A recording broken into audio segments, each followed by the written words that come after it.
just like Don Quixote, our quest for funny facts continues. And closer to Irish home in good old Scotland, I found one funny fact. So apparently in the year 2007, Scotland spent about 6 months of research and $162,972 to create a new slogan that would boost tourism. And guess what they came up with? Any guesses? Welcome to Scotland. so,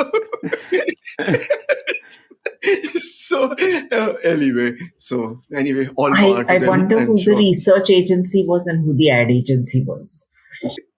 So I was just thinking, Sheetal, I think that is a great opportunity there for you. So much thought went into it. I don't even know whether people like us can even try. It's way above us, way above. So anyway, so I said, okay, I said, okay, if I can definitely do better than that. So I said, let me continue thinking.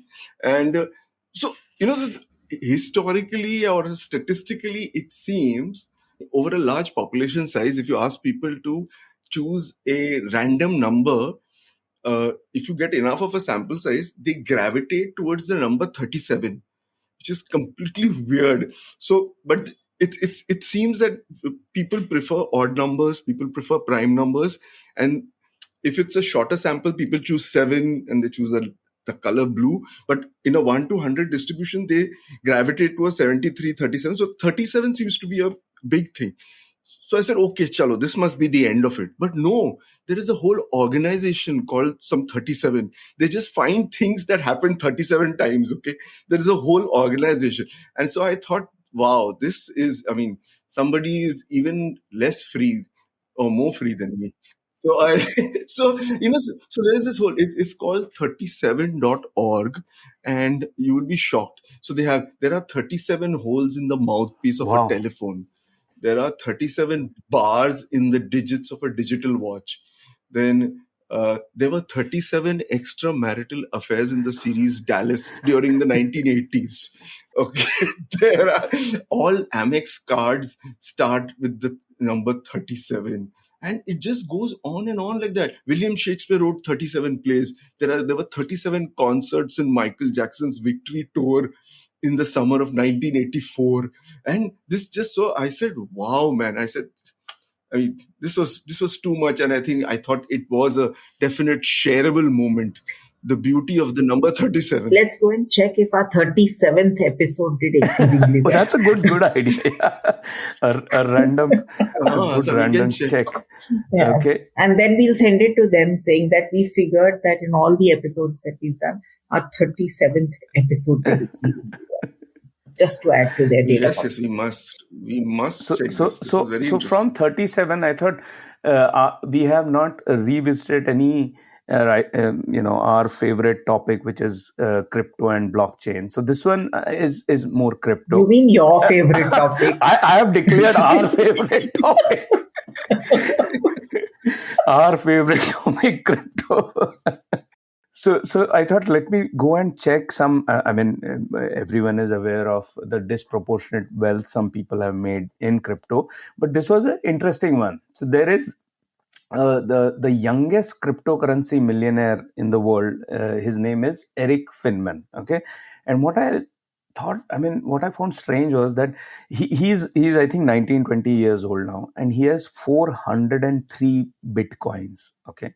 So the value is somewhere around, I think, 3 million or so, or maybe more, So that is the value of his Bitcoin. But he bought this Bitcoin when he was 12 years old. And his grandma had given him $1,000, okay, as a part of his college fund. And at 12, he decided, no, okay, let me go ahead and buy bitcoins from those $1,000, and his net worth now is over 3 million. So he's the youngest cryptocurrency millionaire. Okay, so this, we've done one episode on the stock markets delivering the most. I think he is many, many times the stock market delivery Yeah. also. So, yeah, maybe we should add that into the stock market episode. I agree. And just continuing on that, this thing note, I'm sure most Eric Finman might be a bit unknown, but you would be aware of Winklevoss brothers, right? So they invested a part of their settlement that they got from Mark Zuckerberg from Facebook. They put about 11 million of their compensation. They got, I think, 60 plus million, and they put 11 million of that compensation and bought bitcoins. And it was $120 a piece that time, and it is they had around 91,000 bitcoins, they bought.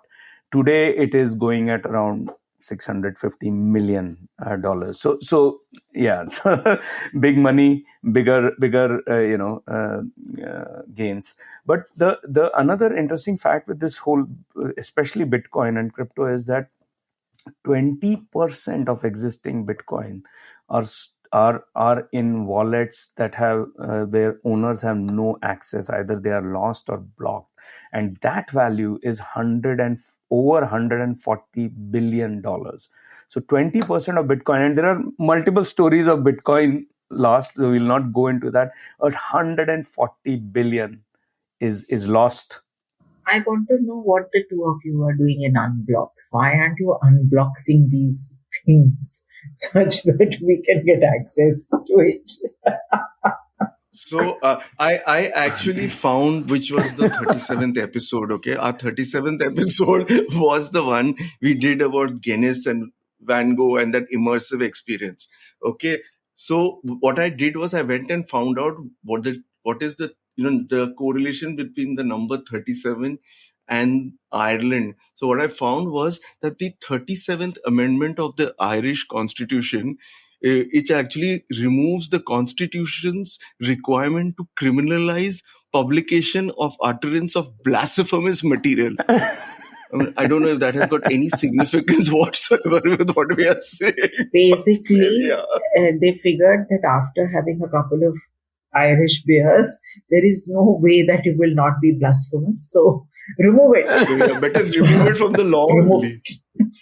So some of our listeners may not be aware of the fact, much as if you've been a listener of our podcast from the early days, then you will know that Samiran is a very, very proud dog father. In fact, he has this T-shirt which he wears, which is dog father written in Godfather style and all of that. And let me tell you that if you have to go looking for things for his pet, with him, shopping can become quite difficult.